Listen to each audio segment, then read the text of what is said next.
Muito bom dia a todos, sejam muito bem-vindos ao nosso ciclo de palestras, operações especiais.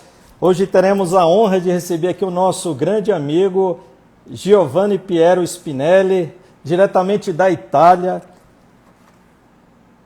Tivemos a oportunidade de já ter realizado aqui mais 3 outras palestras dentro desse projeto, muito importante para a divulgação do trabalho desempenhado pelos nobres colegas dos grupos de operações especiais de todo o Brasil e, por que não dizer, do mundo, até porque hoje temos, como eu falei, a presença ilustre aqui do nosso querido amigo Giovanni, que poderá falar um pouco mais do seu trabalho. Tivemos um probleminha na conexão anterior, inclusive fizemos um teste aqui. Eu creio que o problema do Giovanni seja em relação à conexão dele ou celular, pois tivemos que sair, né? A nossa live estava prevista para as 10 horas, até peço imensas desculpas aos senhores, porque não conseguimos uma conexão com o Jean, com o Giovanni, eu creio que o problema tenha sido no celular que ele estava em conexão. Ele está tentando agora uma conexão no celular da esposa dele. Fizemos um teste agora. Ambos comandantes de BOPE tiveram a oportunidade de estar conosco aqui e falar sobre as temáticas muito importantes a respeito dos grupos de operações especiais. Já vejo aqui que o meu amigo Giovanni, enfim, conseguiu entrar, acessar o nosso Instagram. Eu até saí para retornar novamente, porque já tínhamos perdido aí uns 15 minutos do nosso tempo, do sagrado tempo que o Instagram nos dá, que é apenas 1 hora. E aqui, agora, conseguimos, de fato, uma conexão para falar com o nosso amigo Giovanni. Acontece, a internet tem coisas, acontece isso. Eu já realizei mais de 80 lives agora nesse período de pandemia, e dessas 80, pelo menos umas 5 acontece isso. É problema de conexão, que às vezes é aqui, às vezes é ali, às vezes é o celular que está ali com algum disponível que não pode acessar a câmera. Mas, enfim, eu vou até ser muito breve na minha apresentação. Para quem não me conhece, eu sou o Tenente Coronel Luciano Loyola da Silva, Tenente Coronel da PMDF, e também doutor em Direito, especialista também em contra-terrorismo pela Polícia de Segurança Pública Portuguesa, Missão de Paz e Ação Humanitária pela Brigada de Intervenção do Exército Brasileiro, curso de inteligência e outros cursos congêneres na área.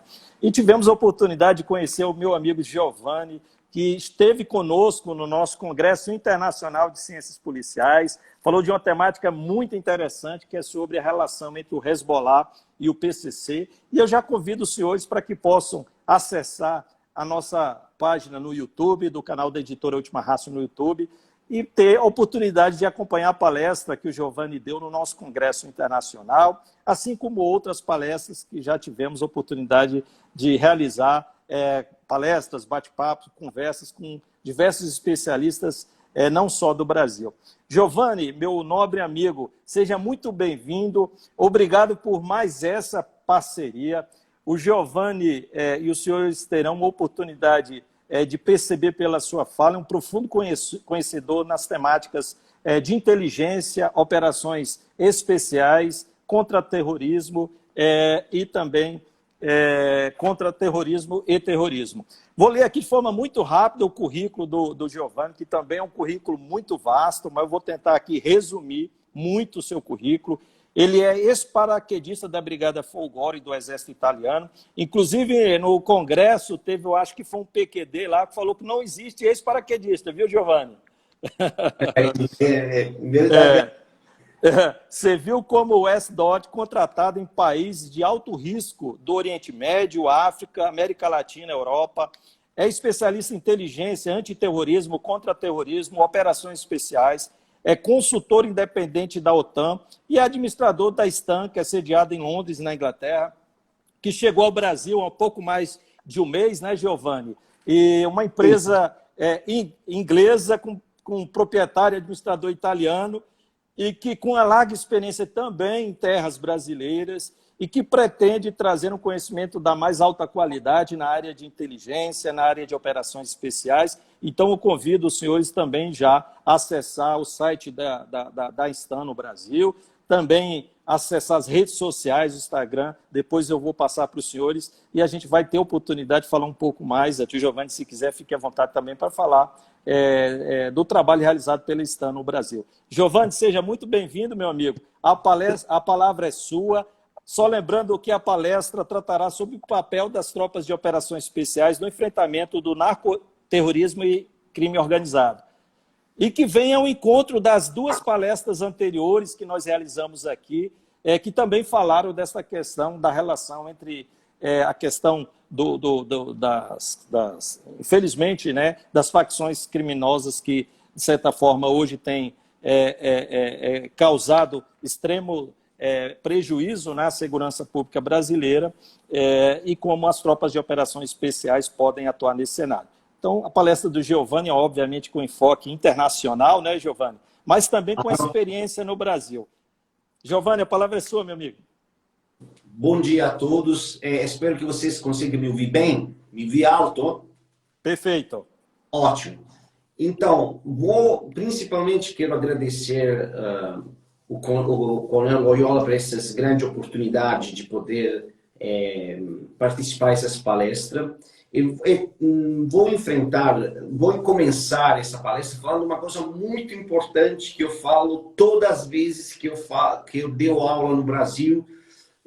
Só para ter uma ideia, a primeira aula que eu dei no Brasil foi em 2005, onde tive a oportunidade de me confrontar, treinar, trocar ideia com vários especialistas brasileiros. Eu vou falar uma coisa para vocês.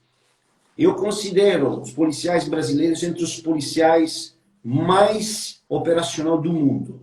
Falo isso porque eu rodei vários países do mundo, tive possibilidade de trabalhar, de trocar ideia da Israel, Estados Unidos. Eu praticamente fui contractor pelo Departamento da Defesa americano em vários lugares, no Iraque, em outros países. Então, a capacidade que as grandes experiências que eu vi no Brasil, nos combates de localidades, combates na área urbana, considero uma das melhores do mundo. Tanto que vai parecer estranho que estou falando, entrou a fazer parte de uma minha doutrina de treinamento fora do Brasil. Por isso, vou começar falando, não tenho a presunção de ensinar nada para os brasileiros, mas simplesmente de trocar uma ideia, trocar experiências profissionais entre profissionais. Então, um dos grandes problemas hoje que existe no gerenciamento das operações especiais, no envolvimento de tropas especiais dentro das operações, contra organizações identificadas como organizações narcoterroristas. Nós precisamos rapidamente entender o que significa narcoterrorista, porque na base disso é que se encaixa todo o assunto das doutrinas operacionais que são utilizadas não só no Brasil, mas em vários lugares do mundo. Essa terminologia de narcoterrorismo nasceu no final dos anos 80, com o conhecimento a nível internacional dos grandes cartéis, principalmente o cartel de Medellín,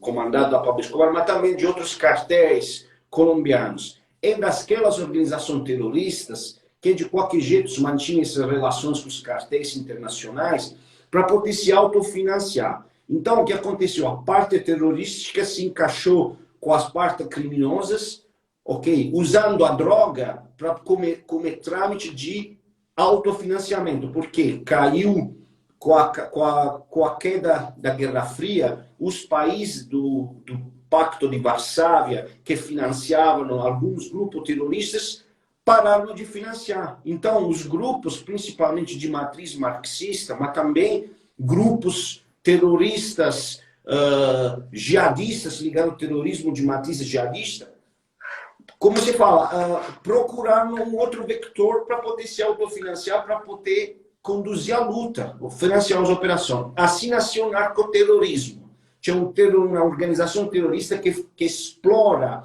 o entorpecente, a venda ou a mediação da venda do entorpecente para poder ganhar dinheiro e se autofinanciar a atividade de luta, de combate, seja dentro de um território delimitado que é a nível internacional.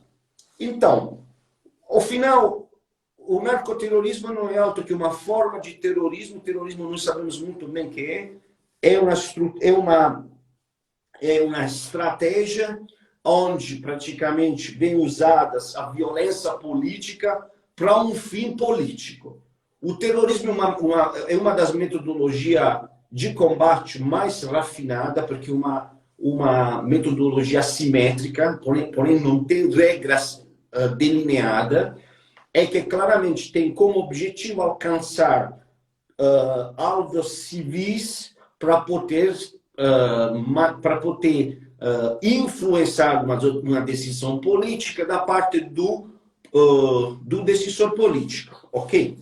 Então, gente, qual é o objetivo que hoje uma força de operações especiais tem na luta contra o terrorismo?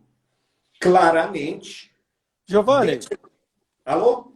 Giovanni, se me permite, antes de você adentrar essa parte, e até baseado numa conversa que tivemos hoje ainda, e que é muito importante para o esclarecimento do nosso público, e falo isso até porque, como eu te falei, eu tive a oportunidade de orientar uma dissertação de mestrado de um capitão Dalago, que inclusive vai publicar esse livro pela editora Última Ratio, inclusive o prefácio do livro que já até está pronto, que vai ser feito pelo general Heleno, e ele, no seu trabalho, o objetivo do trabalho dele foi justamente verificar, sob o aspecto, obviamente, jurídico, se há possibilidade de enquadrar algumas ações perpetradas por facções criminosas como o PCC, assim como movimentos extremamente radicais, algumas ações extremamente radicais do movimento do MST e outros grupos aqui que operam aqui no Brasil.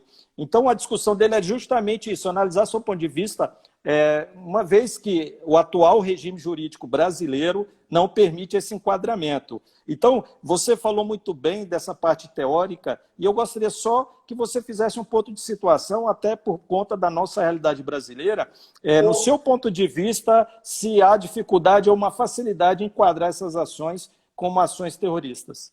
Hoje, existe uma grande dificuldade no Brasil. Eu falo como especialista nesse segmento, porque é difícil hoje identificar ou catalogar organizações, macro-organizações como o PCC, ou como o Comando Vermelho, ou como todas as várias, acho que são tantas facções que atuam no Brasil. Principalmente por um motivo, ok? Até hoje, essas organizações...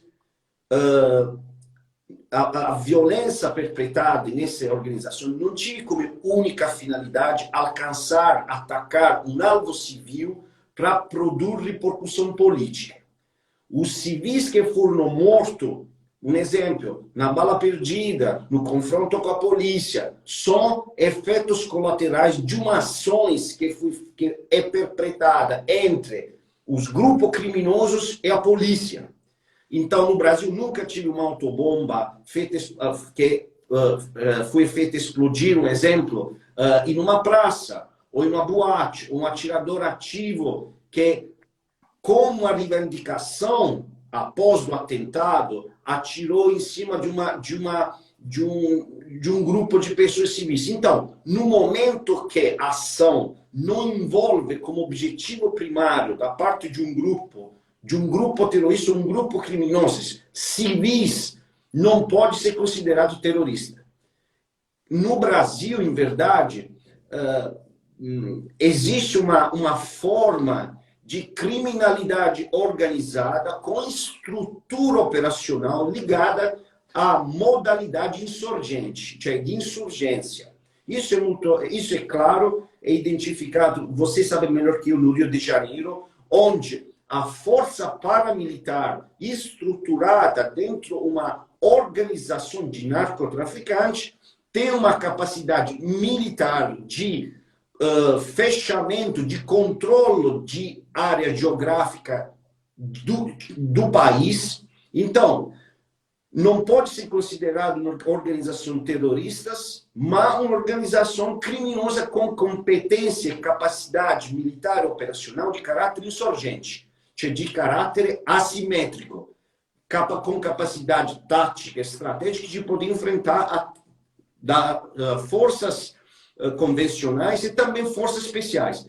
Mas identificar esses grupos como grupos terroristas hoje é praticamente impossível, porque não existe uma demonstração de ataque espetacular, não existe uma espetacularidade operacional visando exclusivamente alvos civis por fim de uma repercussão mediática que possa influenciar o decisor político.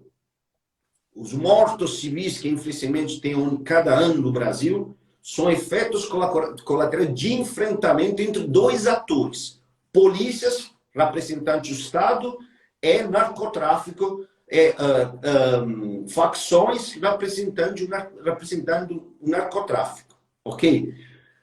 Isso que significa? Isso não significa que essas organizações são perigosas, são perigosíssimas, mas não possam ser identificadas como organizações de matriz terroristas. Até agora. Ok? Hoje, quais são as organizações identificadas como narcoterrorismo? O Hezbollah, todas as várias organizações que ficaram afiliadas no ISIS, Hamas, organizações da América Latina como Sendero Luminoso, como as Farc, a ELN, ok? Esses grupos, o Hezbollah, que eles falam outra vez, são considerados narcoterroristas porque se autofinanciam com a venda da entorpecente para poder atuar atentados contra alvos civis, para poder influenciar o decisor político e poder fazer uma política, porque, senhores, o terrorismo é uma arma política. Nós podemos falar de que você quisermos. Terrorismo marxista, terrorismo socialista, terrorismo ideológico, religioso, aquele que seja. O objetivo final é político. Ponto. Então,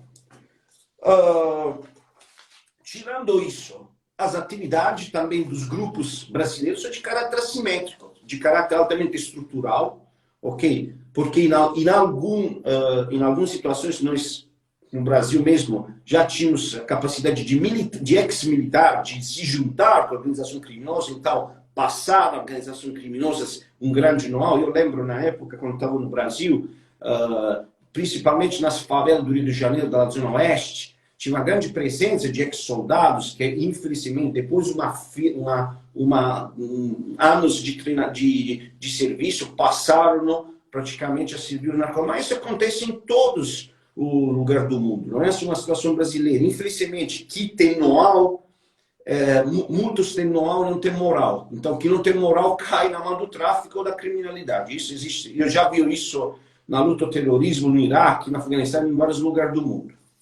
Então, por que vamos falar melhor disso? A facção brasileira não pode ser considerada terrorismo, porque também que tive alguns eventos. Eu lembro em 2006 os ataques que o PCC fez contra as instituições no estado de São Paulo,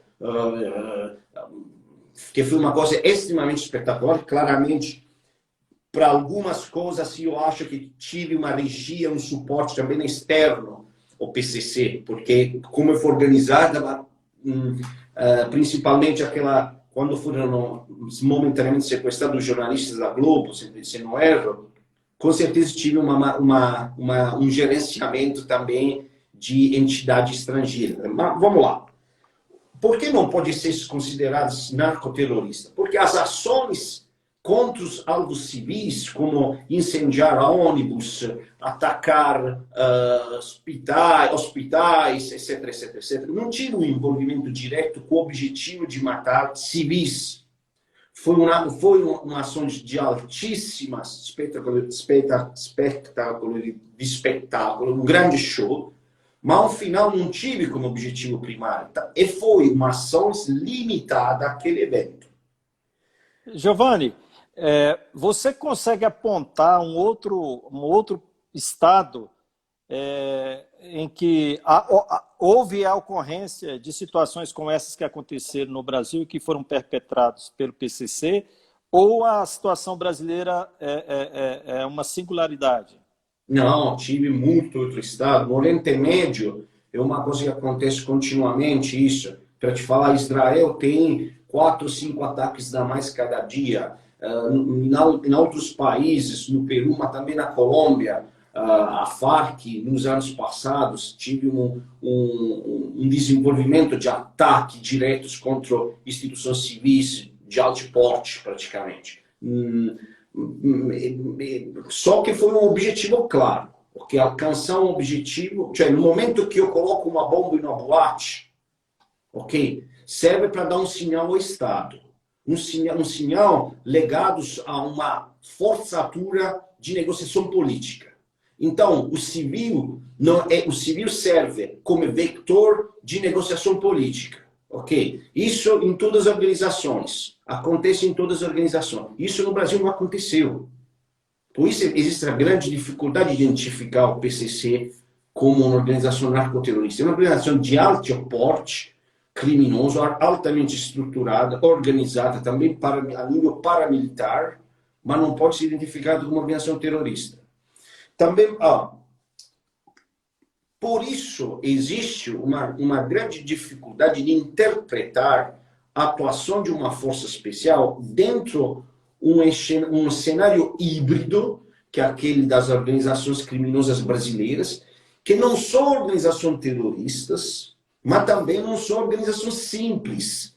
Okay? É uma estrutura híbrida, onde uma organização de narcotraficante altamente estruturada é suportada da uma estrutura transversal estratificada de tipo paramilitar, de tipo estrutural, capaz de atuar dentro áreas geográficas altamente controladas. Por isso existe um grande conceito da multidimensão geométrica, da geometria multidimensional, que é o combate na área urbana, sendo a metodologia de combate mais perigosa e mais complexa que o homem criou.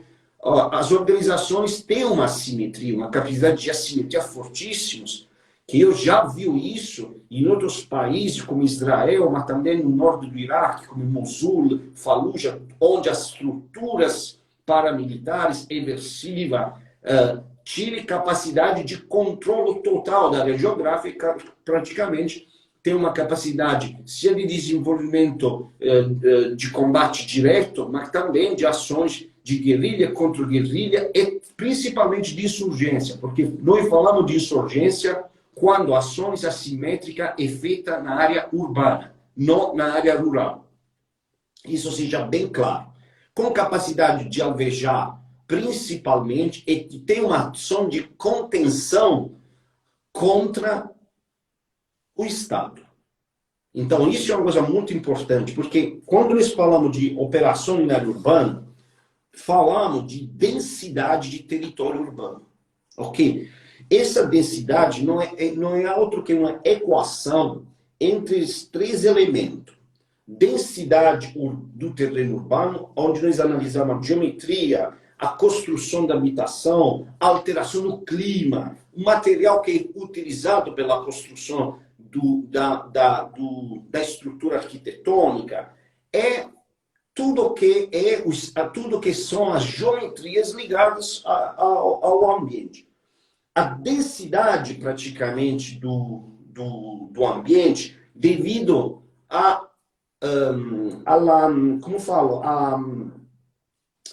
densidade, praticamente, de várias da sociedade, do tipologia de pessoas que moram dentro, das relações criadas, das relações econômico, social, sanitária, etc, etc, etc. Esses 3 elementos se unem e representam aquela que é o elemento que uma organização criminosa, terrorista ou narcoterrorista explora para construir essas metódicas operacionais para poder atuar.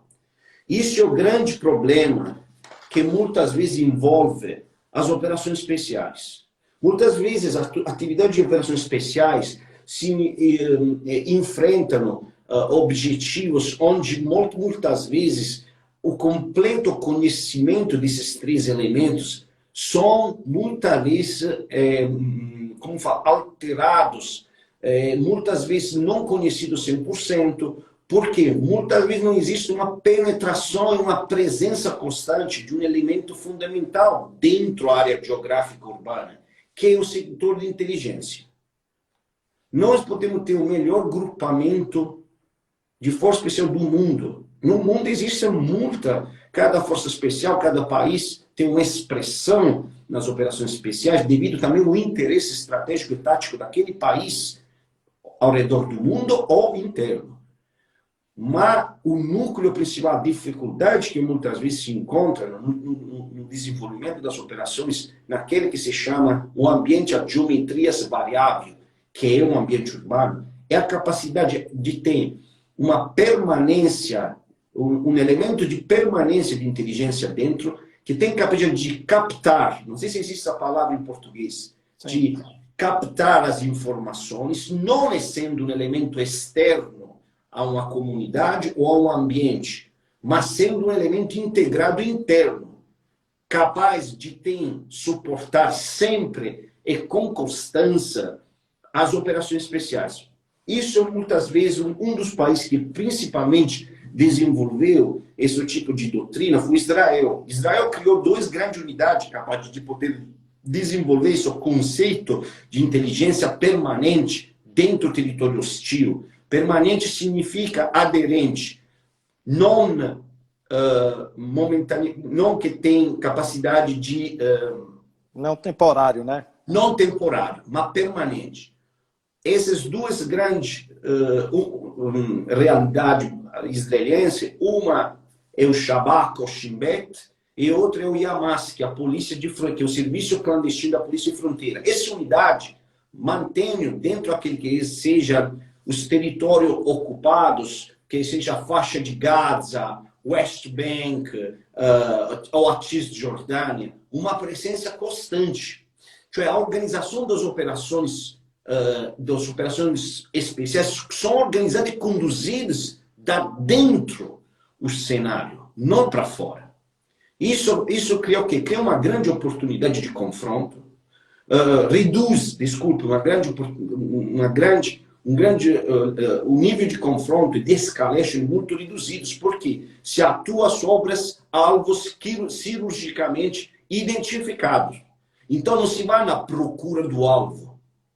Eu tenho grande admiração no Brasil, porque muitas operações que eu tive também a possibilidade de me conversar, trocar ideia com muitos operadores brasileiros que eu acho os melhores do mundo nesse momento. Mas tem um grande problema, que muitas operações no Brasil são conduzidas na pesquisa, em procurar o alvo.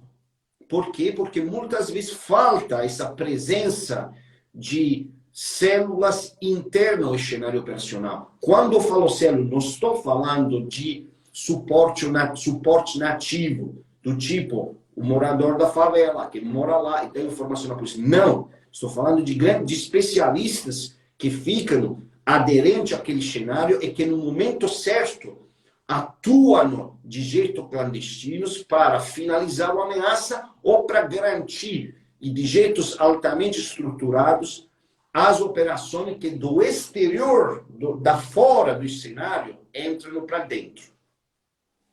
Ok?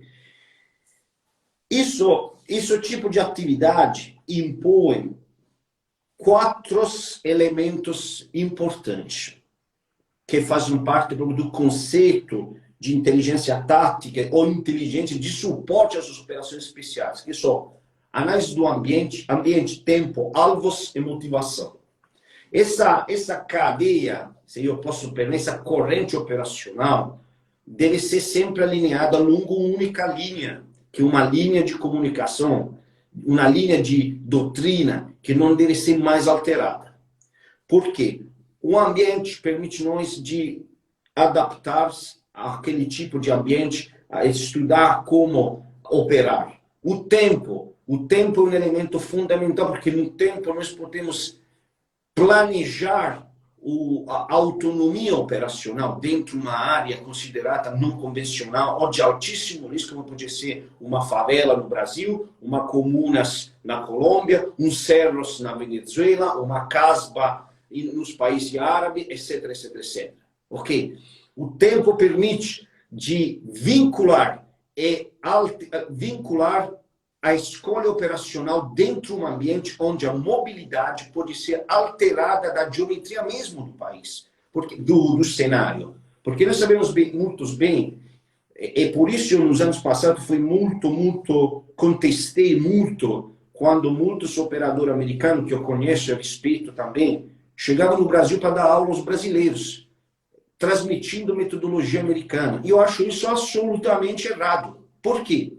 Nós estamos tentando de exportar uma metodologia que é aplicada em um outro estado, que tem lei diferente, geografia do território diferente, estrutura arquitetônica diferente, recursos altamente diferentes, e num cenário completamente novo. Isso eu acho absolutamente errado.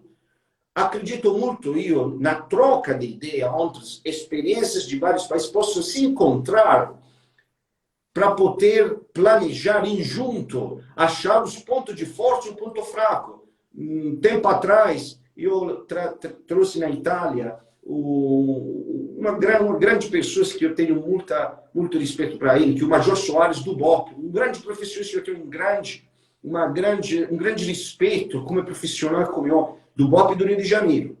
Gente, nós conseguimos cruzar experiências diferentes e levar aquela excelência brasileira dentro de situações que não são brasileiros, mas criando um laboratório de ideia diferenciada. Por isso eu não acredito como fala, santos, Deus de outras que vêm de outro lado do país, que vêm no Brasil tentando de impor metodologia e doutrina que funcionam, mas muitas vezes pode ser que no Brasil não funcione.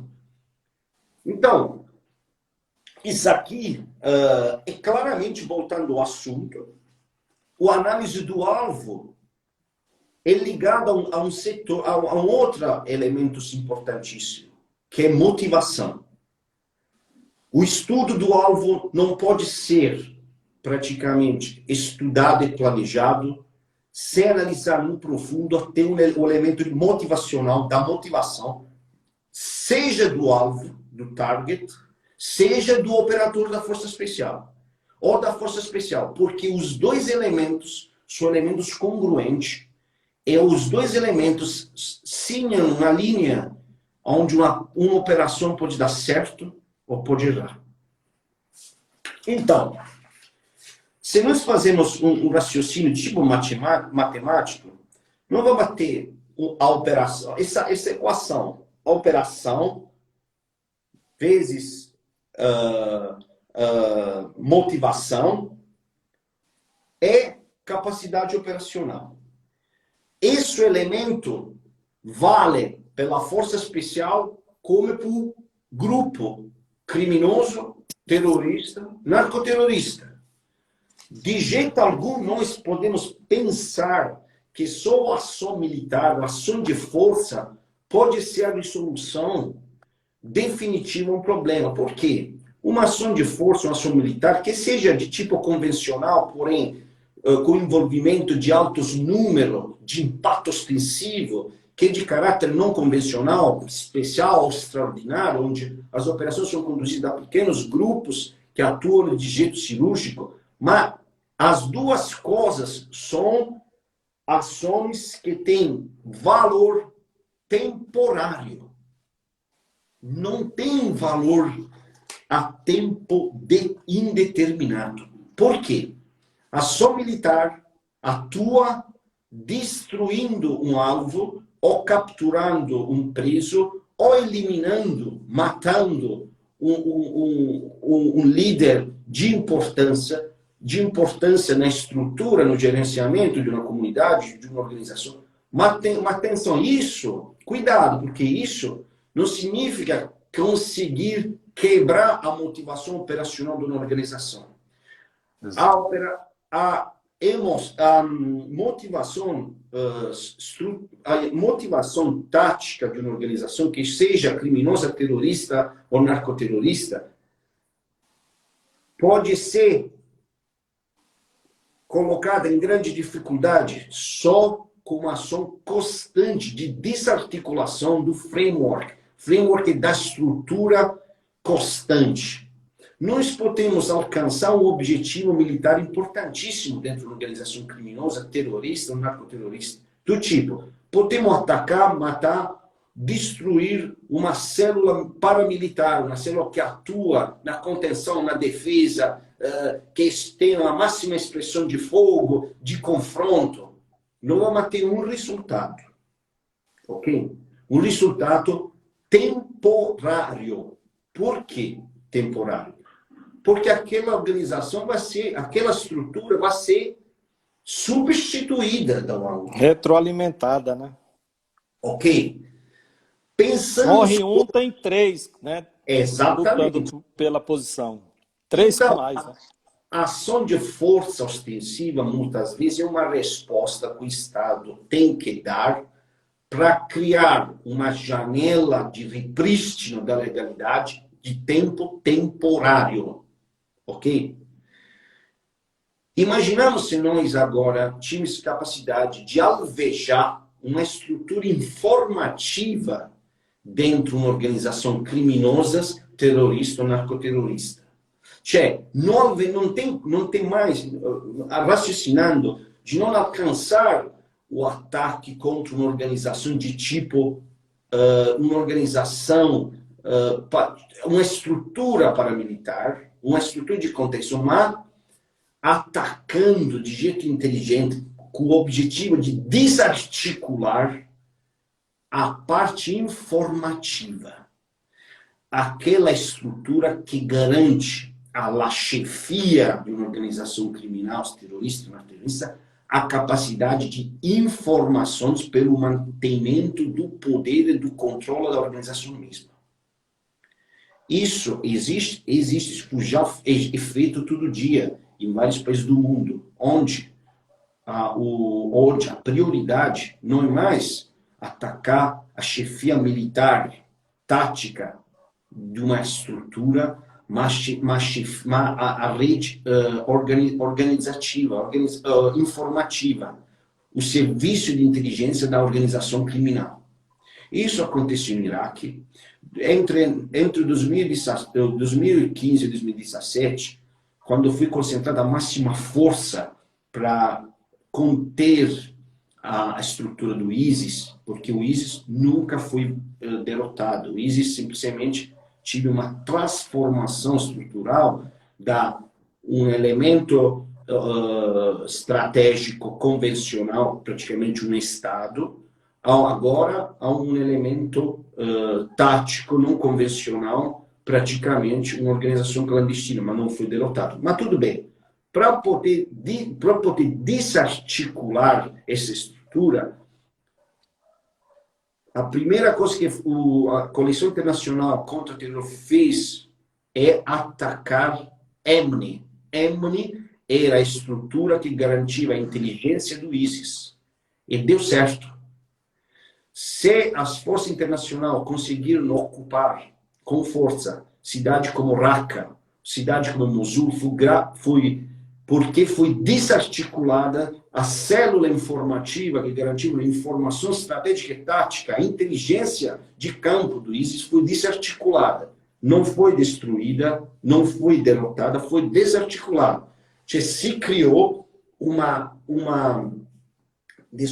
corto-circuito, não sei se existe essa palavra em português, um corto-circuito informativo entre a estrutura informativa e a estrutura de comando e a estrutura militar.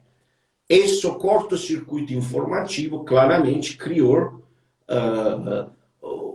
praticamente, empurrou o ISIS à escolha de se fragmentar. Claramente isso no Brasil é possível, é mais complicado, porque os nossos operadores brasileiros, policiais brasileiros, enfrentam uma guerra assimétrica com com ferramentas não adequadas, ok? O policial brasileiro atua no cenário mais perigoso do mundo. Eu considero a favela brasileira um dos cenários mais perigosos do mundo. Claramente, com poucos instrumentos, poucos meios, com grande força de vontade, mas atua em uma situação de guerra simétrica, mas com metodologia de polícia.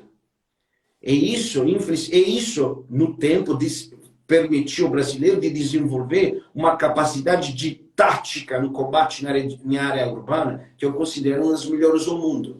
Ou melhor, entendeu? Então, mas eu acredito que hoje um elemento de suporte a essa grandíssima capacidade que os policiais, como também o militar, não quero excluir o pessoal da Força Armada Brasileira, que tem grupamentos de altíssimo nível, como a Brigada de Força Especial do Exército, o MEC da Marinha, o Comando da Anfíbia, etc., a Brigada Paraguaia, etc. Mas, se essa capacidade de grande capacidade de atuar em uma área altamente complexa, com poucos instrumentos, com pouca inteligência, se juntava com uma capacidade de aderência ao território, onde uma inteligência clandestina, presente, aderente, real dentro de uma comunidade, eu acredito que o nível de operações poderia ter um nível muito mais profundo, com abaixamentos também de perdas humanas, porque os targets, o objetivo não seriam procurados, mas seriam localizados e imediatamente alvejados. Com isso eu não quero falar que isso não existe no Brasil, porque falar é mentira, porque onde tem informação tem operação. Mas imaginamos uma coisa bem mais articulada, onde praticamente um grupo de altíssima capacidade tem capacidade de atuar permanentemente, muitas vezes disfarçados, dentro de um cenário específico, criando aquela que é chamada, de jeito operacional, destruição do efeito motivacional. Por quê? Coisa realmente nos pode levar a um grande resultado operacional que possa ter uma janela de permanência do tempo mais ampla e a desarticulação do efeito emocional. A motivação que porta o menino a ser traficante, aquela situação que é importante inibir, trâmite uma grande operação de psicologia de confronto, de psyops, de operação de psicologia de campo, ok? De operação psicológica, para poder criar uma estrutura para inibir, para criar alteração e desinformação do nível de consenso. Essa é uma coisa fácil? Não é. É altamente articulada, é altamente difícil, porque isso precisa ter uma resposta do Estado de tipo também assistencialístico, de tipo, você me dá, eu te dou, para poder criar aquela situação de multiplicador de forças amigas, que muitas vezes não são um elemento, como fala, oficializados, mas que garantem um suporte real no ajudos, no auxílio das atividades investigativas de inteligência e atuação operacional. Isso é muito importante, porque as operações especiais não têm capacidade de... Vocês podem entrar no lugar e matar todo mundo. Você vai ter, naquele momento, uma inibição, não uma destruição, da motivação operacional e tática do grupo. Aquela desinformação, aquele envenenamento da capacidade operacional vai ser repristinada. Posso te garantir. Vai ser repristinada. Porque o elemento motivacional não foi alvejado. Perfeito. Não foi alvejado. E isso... Giovanni, sim. Giovanni, e essa questão é muito interessante, e até como a gente teve uma conversa anterior a esse respeito, e essa sua última fala em relação aos grupos de ações táticas, como de fato, né, a doutrina internacional o releva a condição de última ratio, né, de ação do Isso. Estado. E nas duas palestras anteriores que tivemos, com o Tenente Coronel Firmino e o Tenente Câmara Júnior, tivemos oportunidade, e a questão, inclusive na última live que fizemos com o Tenente Firmino, falamos sobre o fenômeno do novo cangaço no Brasil, que o senhor conhece também, e já conversamos a esse respeito.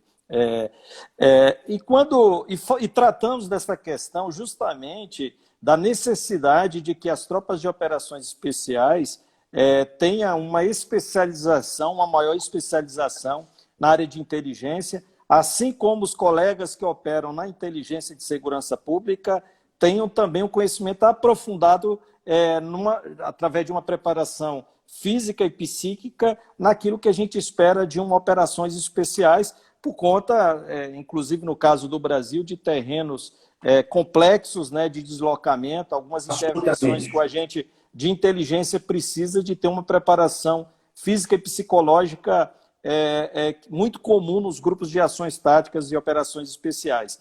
Então, isso é fato. Ao mesmo tempo, a vossa fala, no sentido desse enquadramento, que inclusive vários colegas estão participando aqui, num debate a respeito se é legal ou não a categorização de algumas ações criminosas de facções como o PCC como uma prática terrorista. Inclusive, mencionei que lançaremos em breve, pela editora Última Raço, um livro que é fruto da dissertação de mestrado do capitão Dalago, que inclusive vai ser prefaciada pelo general Heleno, já até o prefácio já está pronto, que o trabalho dele, numa dissertação de mestrado, foi justamente analisar sobre o aspecto jurídico. É importante que a nossa fala do Giovanni, embora jamais poderemos nos desprender da legislação brasileira, que hoje, categoricamente, não enquadra essas ações como ações terroristas. Mas o debate aqui é mais doutrinário, não no campo das ciências jurídicas, mais voltada àquilo que é necessário às ciências policiais e ciências militares, né?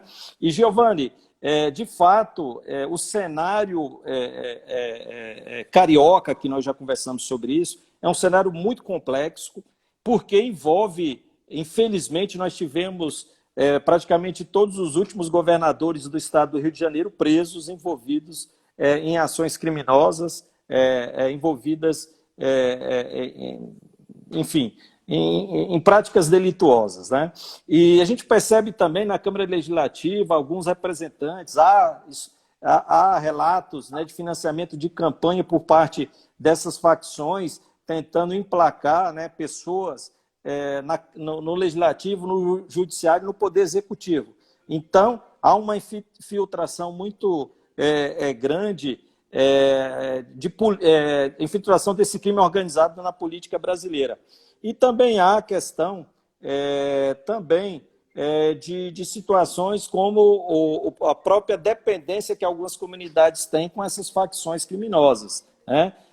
Em que elas buscam substituir o Estado. Então, o medo, de certa forma, a atenção social que essas facções dão a essa população impede uma retroalimentação do sistema com busca de informações. E, obviamente, haverá necessidade, e aí, como nós vemos no estado do Rio de Janeiro e alguns estados brasileiros, situações com características muito próximas ao estado de guerra. E a gente tem inteligência de segurança pública, que, obviamente, há uma diferença gritante entre a inteligência de segurança pública e a inteligência voltada a situações de guerra, muito utilizada pelas Forças Armadas. Então, há que se ter aí um meio ponto e uma ação que, confesso que eu ainda não vi no Brasil, né? Uma ação de inteligência e, obviamente,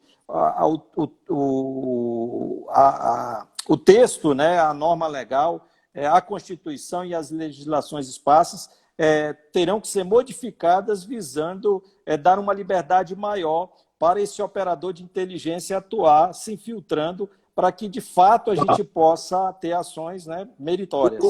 O conceito não é, em verdade, a infiltração, porque a infiltração é uma operação que impõe uma entrada e uma saída. Ok?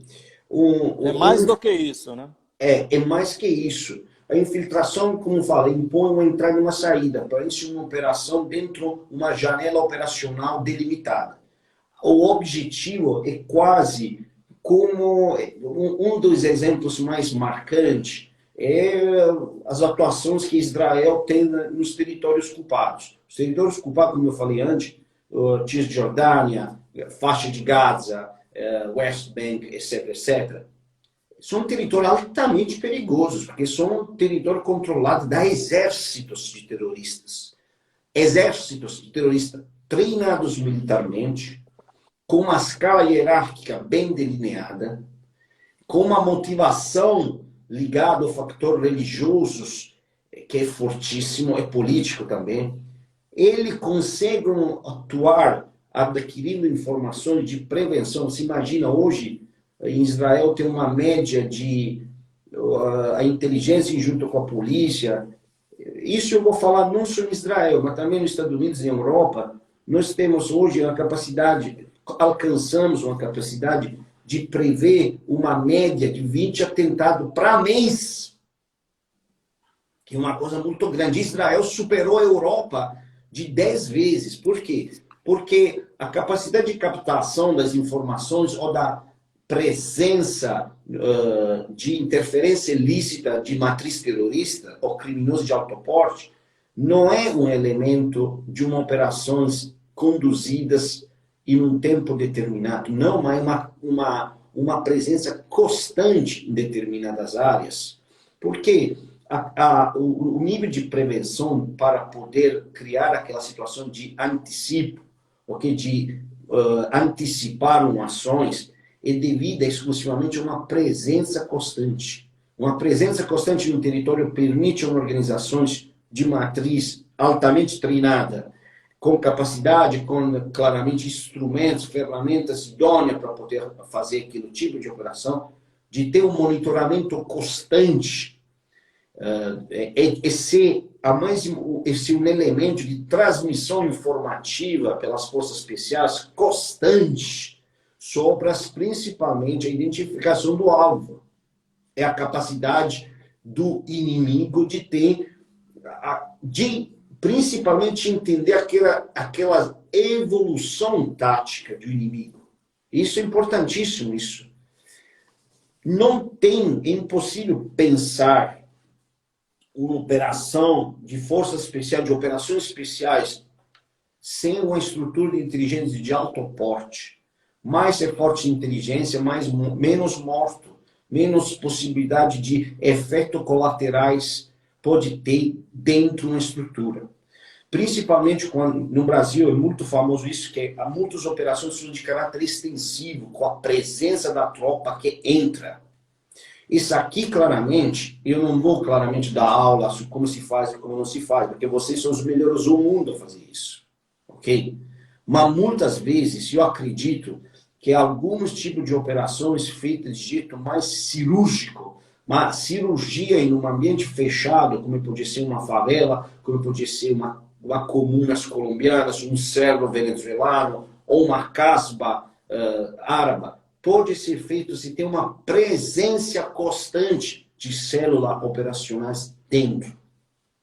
Células que têm capacidade de desarticular informações, de desarticular estrutura tática, principalmente criar inibição e desinformação e desarticulação das cadeias de comando, das cadeias hierárquicas dentro de uma organização, que seja criminosa, que seja terrorista ou narcoterrorista. Porque sem isso, nós vamos ter centenas de operações de campo, claramente com um sucesso considerado temporário, não permanente. Nós nunca vamos ter uma área que foi tomada em um tempo. Um tempo depois, se não aquela facção uma outra, tomará aquela área. Porque o nível de desarticulação informativa não foi azerado. Ok? Porém, a cadeia de produção operacional e no horizonte tático delineado não é alterada. Não sei se estou... Perfeito, Giovanni. Com certeza.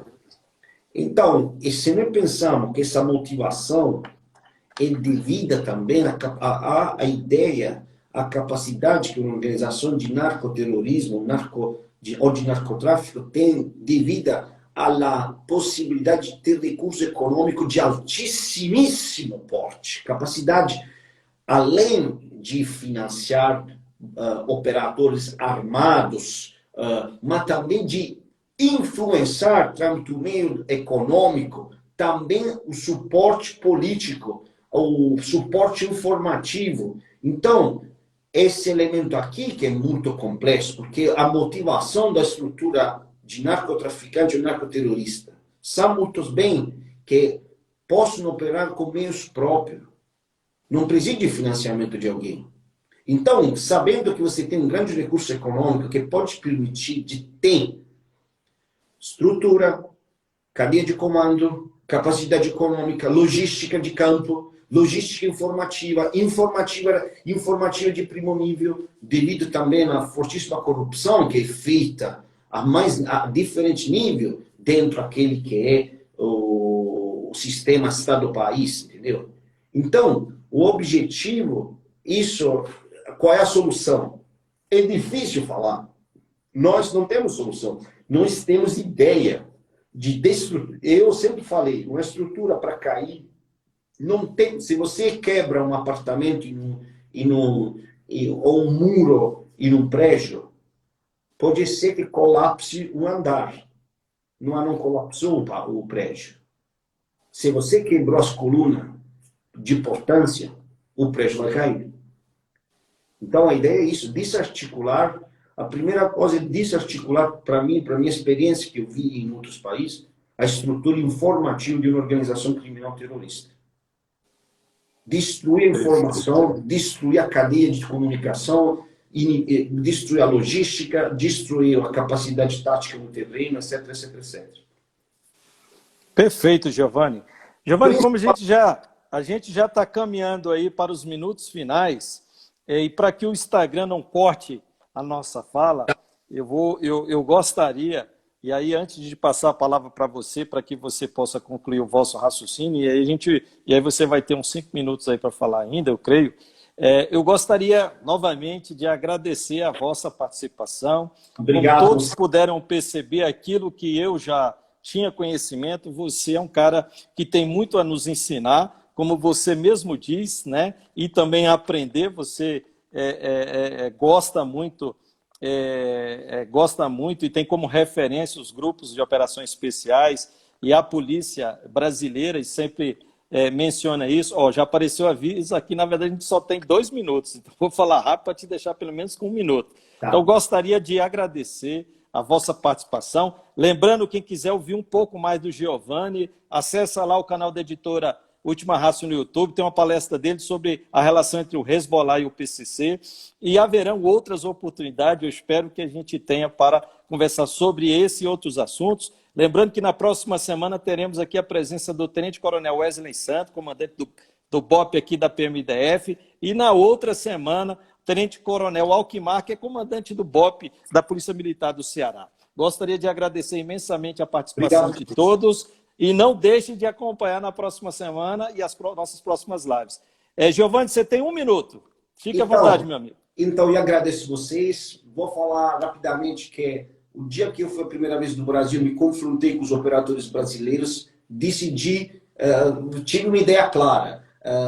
Coloquei em discussões tudo aquilo que eu tinha aprendido em anos, naquele que era o combate urbano. Então, eu acredito de ter possibilidade ainda de ter um confronto interessante com os melhores combatentes urbanos do mundo, que são brasileiros. E na minha empresa, que eu abri há pouco em São Paulo, eu vou criar um laboratório onde profissionais estrangeiros e profissionais brasileiros se integram para achar aquela que seja uma forma de solução integrada entre as 2 grandes doutrinas de treinamentos que vejam principalmente inteligências como um elemento colante, de cola, que possa colar essas grandes experiências internacionais que eu fui sortudo de aprender no Brasil.